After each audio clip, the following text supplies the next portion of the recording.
Imagine you're standing at a red button labeled Start in a sterile office. Everyone around you is staring, waiting for permission, stuck in a loop of hesitation. But Seth Godin bursts through the scene and says, "Stop waiting, just poke the box." That tiny poke, the act of starting, might be the spark your job, career, or life desperately needs. But why is it so hard to start? And what happens when you finally do? Let's find out. Starting something is less about perfect plans and more about gutsy pokes. The tension. Most of us wait until everything's just right and nothing moves. At Alcoa, CEO Paul O'Neill didn't wait for a committee's green light. His first big poke was focusing on worker safety, a radical move that none saw coming. Jerry, a line worker, suggested small safety changes, poke 1, and suddenly the company revolutionized its culture. That small poke ignited relentless progress. Think of poking like lighting a firecracker in a dark field. You don't have to set the whole show to start with one spark. Just one initial poke sends light and sound, attracting attention and momentum. Planning every detail first is like waiting for the whole field to be lit before launching a spark. Never happens.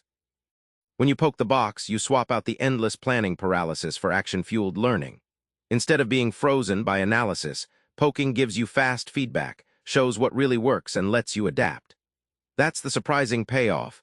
Poking rewires your brain and your organization to be restless, curious, and unstoppable. So many brilliant folks choke when it's time to act. There's a hidden killer behind that hesitation, and it's more than fear or laziness. Seth pinpoints how waiting for permission is like being on a leash in a circus. You're trained to only move when the ringmaster nods. That feeling seeps deep into work culture. You might be brilliant, but if you wait for the green light, that leash kills your spark, and your boss probably has the same invisible leash. Picture comfy prisons, cushy jobs with walls politely built. But each wall has a trapdoor, opportunities to poke and escape. Most never notice or fear the trapdoor will slam shut. Organizations reward compliance, not initiative. The result? Millions trapped, poking nowhere, watching others start stuff and take over. Here's the twist. Real freedom lives in risk, not safety. When you poke, you risk failure, yes, but you also reclaim control. Every poke you make rewrites your story from captive spectator to daring architect. The payoff? You become unstoppable because you stop fearing the fall and start aiming to fly. Here's the uncomfortable secret Seth drops. Perfection is the enemy. Waiting to fix mistakes before starting is the biggest trap you face. Seth shares stories where people literally poked broken boxes, launching imperfect projects with glaring problems. One entrepreneur launched a product missing obvious features because waiting meant losing market trust. The poke was the signal that I'm learning, adapting, and moving, not I have it all figured out. Fixing problems in motion is a kind of discovery. You see real reactions, real challenges. It's like driving a car and fixing the radio while you're on the highway. Avoiding fixes means stalling indefinitely.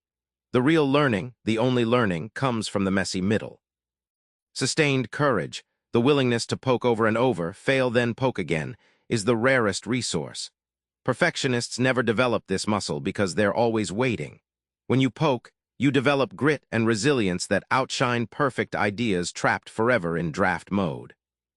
Remember that red start button from the intro? It's not glowing because you haven't poked it yet. Every moment you hesitate, you lose the chance to rewrite your story.